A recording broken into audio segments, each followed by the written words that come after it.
శ్రోతలకు స్వాగతం.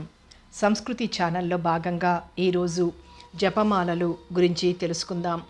మాలలను జపమాలలుగాను కంఠమాలలుగాను ఉపయోగించవచ్చును. జపమునకు ప్రత్యేకముగా ఉపయోగించు మాలలను జపమాల అని అందురు. జపమాలను కంఠమాలగా ఉపయోగించరాదు. అట్లే కంఠమాలలను జపమాలగా ఉపయోగించరాదు. మానవ శరీరమునందు 72,000 నాడులు ఉన్నవి. వాటిలో హృదయగతమైన నాడులు 108. హృదయమే భగవంతునికి ఆత్మకు స్థానము. అందువలన భగవత్ స్థానము ఆత్మకు నిలయము అయిన హృదయములోని 108 నాడులను అనుసరించి జపసంఖ్య 108గా ఆచారంలోనికి వచ్చినది.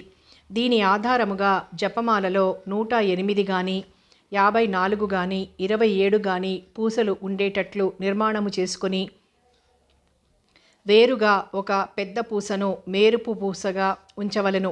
మేరుపు పూస లెక్కలోనికి రాదు. ముఖములో ముఖము, పుచ్చములో పుచ్చము ఉండేటట్లు ఒకే దారముతో గుచ్చవలెను. లేనిచో రాగి తీగతో మాలను తయారు చేయించవలెను.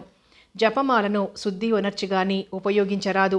ఒకసారి శుద్ధి ఒనర్చినచో సరిపోవును. జపమాల శుద్ధి: మాలను ముందుగా శుభ్రమైన మంచి నీటితో కడిగి ఆ తరువాత పంచగవ్యములతో శుద్ధి ఒనర్చి తిరిగి మంచి నీటితో శుభ్రపరిచి తరువాత మంచి గంధపు నీటితో శుభ్రపరచవలెను. అప్పుడు సాధకుడు ఏ మంత్రమును జపించుటకు ఆ మాలను ఉపయోగించదలుచుకుననో ఆ మంత్రముతోనే ఆ మాలను పూజించవలెను. ఆ తరువాత ఈ క్రింది విధముగా ధ్యానము చేసి ధూపము వేసి నమస్కరించవలెను. అప్పుడు ఆ మాల జపమాలగా పిలువబడి జపమును ఉపయోగపడును.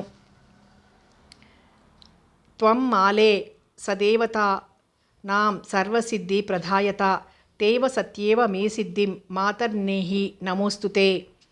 ఓ మాల, నీవు ఇష్టదైవముల యొక్క కరుణా కటాక్షములను కలుగజేయుదానవు.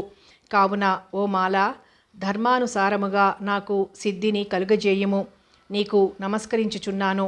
స్నానమాచరించి శుచి అయిన తరువాత అనుకూలమైన పూజాసనముపై పద్మాసనముననో సుఖాసముననో తనకు అనుకూలమైన పద్ధతిలో కూర్చుని దీని వలన మూలాధారము ఉన్న శక్తి వెన్ను ద్వారా ఊర్ధ్వముఖంగా ప్రవహించుటకు వీలు కలుగును. జపమాలను కుడి చేతిలో ఉంచుకొని మధ్య, అనామిక, కనిష్ట వ్రేళ్లపై ఉంచి చేతి బ్రొటనవేలితో మధ్య వ్రేలిపై నొక్కి జపమాలను తిప్పవలెను. జప సమయమున జపమాల ఎడమ చేతికి గాని పాదములకు గాను తగలకూడదు. మరియు జప సమయమున సాధకుడు జపమాలను చూడరాదు. జపమాలను ఎట్టి పరిస్థితులలోనూ ఇతరులు చూడకూడదు.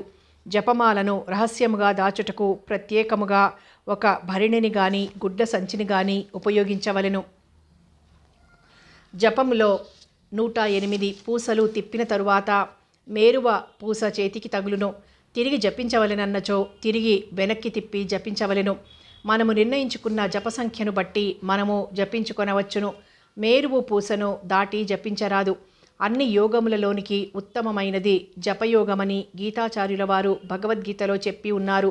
జపయోగము సులభమైన, భయరహితమైన, విశ్వసనీయమైన యోగ మార్గము. ఎవరైనను ఏ కాలమందైనను భక్తి శ్రద్ధలతో అభ్యసింపదగినది. నిశ్చల ఫలసిద్ధి పొందుటకు జపయోగము యోగ్యమైనది.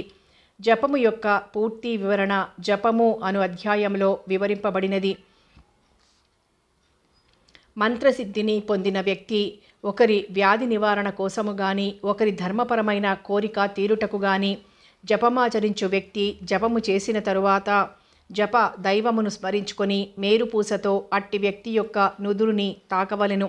ఆ తరువాత ఆవు పాలతో శుద్ధి ఒనర్చుకుని భద్రపరచుకోవలెను.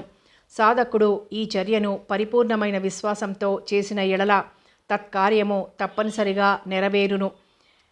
జపమాలలను 3 విధములుగా పేర్కొనవచ్చును. కరమాల, అక్షమాల, మణిమాలలు. కరమాల అనామిక మధ్య కణుపునందు ఆరంభించి కనిష్టాదిగా తర్జనీ మూలము వరకు గల 10 కణుపుల యందు ప్రదక్షిణముగా జపించినచో కరమాలతో జపించినట్లు అగును. కరమాలతో జపించినప్పుడు వ్రేళ్ల మధ్య ఖాళీ ఉండరాదు. అక్షమాల ఆ అనంత ఫలంబు ఒసంగును. క్ష కల్మషములను క్షాళించును. దీని వలన అక్షమాల అని పేరు వచ్చినది. మరియు మన మాతృభాష తెలుగునందు మొదటి అక్షరము ఆ, చివరి అక్షరము క్ష అందువలన ఆ మొదలు క్ష వరకు ఉన్న 54 అక్షరములతో జపించుటయే అక్షమాలగా పిలువబడుచున్నది.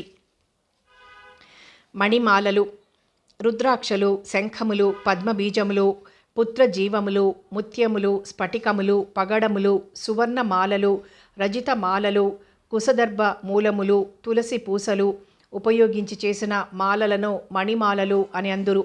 వివిధ మణిమాలల యొక్క ఫలితములు ఈ క్రింది విధముగా ఉండును. రేఖా జపము దశగుణమును, శంఖమాలా జపము శతగుణమును, పగడాల మాలా జపము సహస్రగుణమును, స్ఫటిక మాలా జపము దశ సహస్రగుణమును, ముత్యముల మాలా జపము 1,00,000 గుణమును, తామర పూసల మాలా జపము 10,00,000 గుణమును, బంగారు మాలా జపము 1,000,000 గుణమును, తులసి మాలా జపము అనంత 1,000,000 గుణమును, రుద్రాక్ష మాలా జపము అనంతమైన ఫలితమును ఇచ్చును. జపమాలల ప్రశస్తి. కుశమాలతో జపించిన సర్వపాపములను నిర్మూలించి శాంతి నొసంగును. శంఖమణిమాలతో జపించిన లక్ష్మీప్రదమైనది. పగడాల మాలతో జపించిన ఐశ్వర్యములు కల్గును. స్ఫటికమాలతో జపించిన మోక్షము నొసంగును. ముత్యముల మాలతో జపించిన సుమంగళ ప్రదాయకము. తామర పూసల మాలతో జపించిన సర్వైశ్వర్యములు కల్గును. బంగారు లేక వెండి మాలలతో జపించిన ఇష్టార్థ కామ్యములు తీరును.